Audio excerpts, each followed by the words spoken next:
سب سے اعلیٰ درجے کا اسلام کیا ہے؟ من سلم المسلمون من لسانہ ویدہ۔ زندگی میں یہ طے کر لو، کوئی کتنا ہی تمہیں دکھ پہنچائے، کوئی کتنا ہی تمہاری بے عزتی کرے، چپ ہو جاؤ، سہ جاؤ۔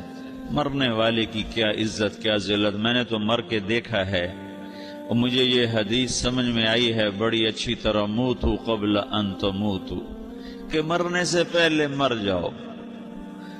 اس وقت اگر میں مر جاتا تو مجھے کوئی گالیاں دیتا تو مجھے کیا نقصان تھا، اور مجھے کوئی نعرے لگاتا میرے لیے تو میرا کیا نفع تھا۔ تو مرنے سے پہلے مر جاؤ، کوئی تمہیں برا بھلا کہے تو تمہارا کیا نقصان تھا، تمہیں کوئی واہ واہ نعرے لگائے تمہیں کیا نفع ہے۔ اگر اللہ راضی ہے تو مردہ باد اور زندہ باد سے بے نیاز ہو۔ ابو ذر رضی اللہ تعالیٰ عنہ کو ایک آدمی نے گالیاں دی تو انہوں نے فرمایا، بیٹا ایک گھاٹی آگے آ رہی ہے، اس میں گر گیا تو جو کچھ کہہ رہے ہو اس سے بھی زیادہ کا حقدار ہوں، اور اگر پار ہو گیا تو تیری گالیوں سے مجھے کوئی فرق نہیں پڑتا ہے۔ من سلم المسلمون من لسانہ ویدہ موتو قبل ان تموتو۔ چونکہ آج کل اخلاق ہیں انتقامی، معاف کرنے والے اخلاق ہیں نہیں، انتقامی اخلاق ہیں۔ ہمارا معاشرہ انتقامی ہے، اچھا کرو گے تو ہم اچھا کریں گے، برا کرو گے تو ہم برا کریں گے، جیسا کہو گے ویسا ہم سے سنو گے۔ یہ ہمارا ماحول ہے، یہ ہمارا۔ ایک ماں کہہ رہی تھی دوسری ماں کو، میرے پترا کدی کسی نے وقت سلام نہیں کیتا، بڑے فخر سے کہہ رہی ہے، ہمارے اپنے گاؤں کی بدوا، میرے پترا کدی نہیں کسی نے وقت سلام کیتا، مائی جڑا کرے انہوں کریں دیں، جڑا نہ کرے انہوں پوچھ دے ہی کوئی نہیں۔ یہ وہ فخر سے کہہ رہی۔ جو سب سے بڑا عیب ہے وہ سب سے بڑا فخر بنا ہوا۔ میرے پترا کدی نہیں کسی نے وقت سلام کیتا۔ جب ماں باپ نے یہ سبق دیا تو اولاد کا کیا قصور ہے؟ تو ہمارا معاشرہ انتقامی ہے، ایک کی 10 سنانے کا ماحول ہے، تو آپ 100 کی ایک بھی نہ سناؤ۔ احنف بن قیس رضی اللہ تعالیٰ عنہ پہ ایک آدمی نے چڑھائی کر کہنے لگا، ایک سناؤ گے نا تو 10 سنو گے میری طرف سے۔ تو احنف بن قیس کہنے لگے، بھائی تو مجھے 100 بھی سنائے گا نا تو میری طرف سے ایک بھی تو نہیں سنے گا۔ ایک آدمی ان کی بڑی بےزتی کر رہا تھا اور وہ چل رہے تھے اور وہ 100 گالیاں بک رہا ہے۔ جب آ گیا نا قریب شہر تو کہنے لگے، دیکھا میرا قبیلہ یہاں رہتا ہے، اگر کسی نے سن لیا نا تو تیری بڑی دھلائی کر دے گا، تو نے جو مجھے گالیاں دینی میں کھڑا ہوں یہیں تو دے لے، تو اپنا سارا زور پورا کر لے تاکہ آگے تجھے کوئی تکلیف نہ پہنچا دے میری وجہ سے۔ تو وہ پاؤں پہ گر کے معافی مانگنے لگا کہ واقعی تو بڑے حلم والا۔ وہ مشہور تھے اپنے حلم میں، بردباری، اور لوگ ان کا امتحان لینے آیا کرتے تھے کہ بھئی کوئی ہے جو احنف کو غصہ دلا دے، تو لوگ ناکام ہو جاتے تھے، ان کو غصہ نہیں آتا۔ ایسے ایک عرب سردار گزرا معن بن زائدہ، وہ بھی اپنے حلم میں بڑے مشہور تھے۔ ایک دفعہ لوگوں میں شرط لگ گئی، بے کوئی ہے معن بن زائدہ کو غصہ دلائے تو ہم اس کو انعام دیں گے۔ تو ایک شاعر نے کہا، میں غصہ دلاتا ہوں، تم دیکھنا ایسے سیخ پا ہو جائے گا جیسے جانور۔ تو وہ چلا گیا اس کی مجلس میں، دربار لگا، عرب سردار تھا بہت بڑا، دربار لگا ہوا، تو کہتا السلام علیکم، میں کہا وعلیکم السلام۔ تو معن بن زائدہ پر ایک دور بڑے فقر کا گزرا تھا، پھر اللہ نے اس کو بہت بڑی سرداری دی، بنو عباس کا بہت بڑا یہ وزیر گورنر تھا۔ تو کہتا اتذکر اذ لحافک جلد شاۃ واذ نعلاک من جلد البعیر، کیوں بھائی تو یہ یاد ہے جب تیرا بستر بکری کی کھال تھا اور تیرے جوتے اونٹ کی کھال کے تھے؟ تو کہنے لگا کیوں نہیں یاد، بھلا کوئی ماضی بھی بھولتا ہے؟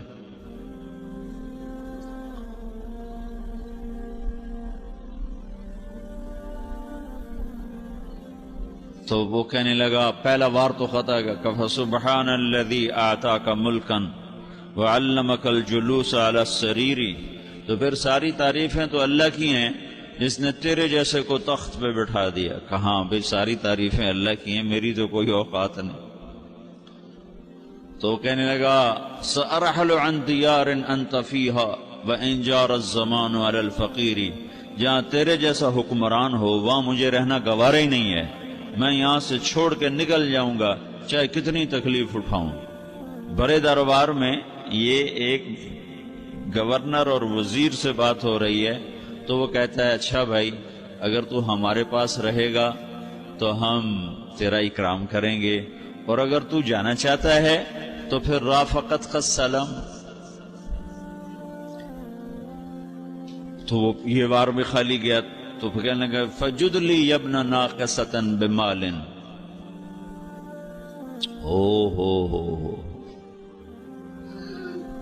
او گندی ماں کے بیٹے مجھے کچھ عطا بھی کر، میں بغیر پیسے کے سفر کیسے کروں گا. عرب کو کسی کو بھی ماں کی گالی دے دینا اور پھر عرب سردار ہو. فجد لی ابن ناقصۃ بمال، بری ماں کے بیٹے مجھے کچھ پیسے بھی دے، میں نے جانا ہے. میں کہا بھئی اس کو 3000 دے دیا جائے. اللہ اکبر. تو کہنے لگا قلیل ما اعطیتنی وانی لاتمو منک فی الکثیر، یہ تو بہت تھوڑا تو نے دیا ہے، مجھے اور دے. کہا اچھا بھائی 3000 اور دے دو. تو وہ شاعر کی بھی آنکھیں پھٹ گئیں. کہنے لگا اب ٹھہر جا ٹھہر جا، اب میں تیری اصل تجھے بتاتا ہوں. سألت اللہ ان یبکیک ذخرا فما لک فی البریۃ من نذیر، میں اللہ سے دعا کرتا ہوں اللہ تیرے جیسوں کو سلامت رکھے، تیرے جیسا دنیا میں کسی ماں نے جنا ہی کوئی نہیں. فمنک الجود والافضال حقا وفضل یدیک کالبحر الغزیر، تو ہی سخی ہے، تو ہی کریم ہے، اور سمندر بھی تیری سخاوت کے آگے کچھ نہیں ہے. تو نے کہا اچھا بھائی تو نے ہماری برائی کی، ہم نے تمہیں 6000 دیے، اب تو نے ہماری تعریف کی، اب 10,000 اور دے دو اس کو.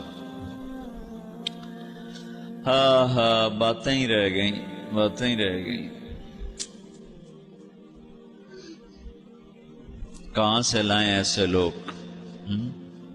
ہمارا معاشرہ انتقامی ہے، بدلہ لینے کا ہے، بدلہ لینے کا.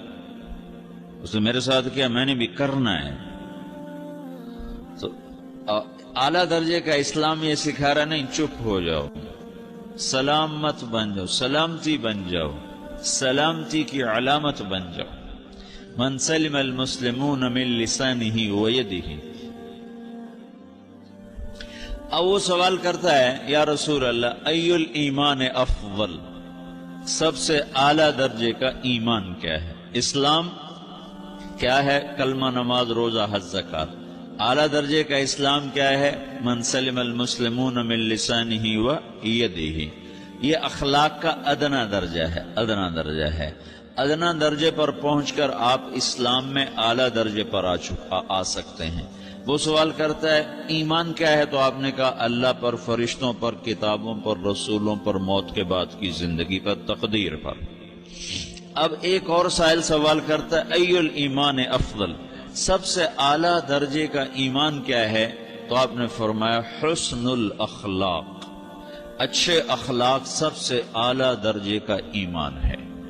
جو آدمی اسلام میں، جو آدمی اخلاق میں، جو مرد عورت اخلاق میں ادنا درجے پر ہوتا ہے وہ اسلام میں اعلیٰ درجے پر پہنچتا ہے. اب اگر وہ اخلاق میں اعلیٰ درجے پر آ جائے تو اب یہ کہاں پہنچے گا؟ اب یہ کہاں پہنچے گا؟ میرا نبی کہہ رہا ہے سب سے اعلیٰ درجے کا ایمان ہے حسن اخلاق، حسن اخلاق. ابو ہریرہ نے پوچھا یا رسول اللہ وما حسن الاخلاق، یہ بھی ایک اور حدیث ہے. یا رسول اللہ حسن اخلاق کیا چیز ہے؟ تو آپ نے 3 چیزیں فرمائیں، تصل من قطعک وتعطی من حرمک وتعفو عمن ظلمک. جو تم سے توڑے نہ تم اس سے جوڑو. نہیں کرتا سلام نہ کریں. کوئی ہم چھوٹے باپ کے ہیں؟ ہم تو کبھی بھی نہ کریں، ہم تو کبھی بھی نہ منہ تھوکیں بھی نہیں ہم تو میرا نبی کہہ رہا ہے جو توڑے تم اس سے جوڑو. جو محروم کرے اسے عطا کرو، جو زیادتی کرے اس سے درگزر کرو۔ یہ 3 کام جو عورت مرد کر لے گا یہ اخلاق کے اعلیٰ درجے میں ہے۔ جب یہ اخلاق کے اعلیٰ درجے پر پہنچتا ہے تو پھر میرا نبی کیا بشارت دیتا ہے؟ ادنا درجے پر پہنچ کر تو اعلیٰ مسلمان کی بشارت ہے، اور اخلاق میں اعلیٰ درجے پر پہنچ کر میرا نبی کہتا ہے کاد الحلیم ان یکون نبیا، اعلیٰ اخلاق والا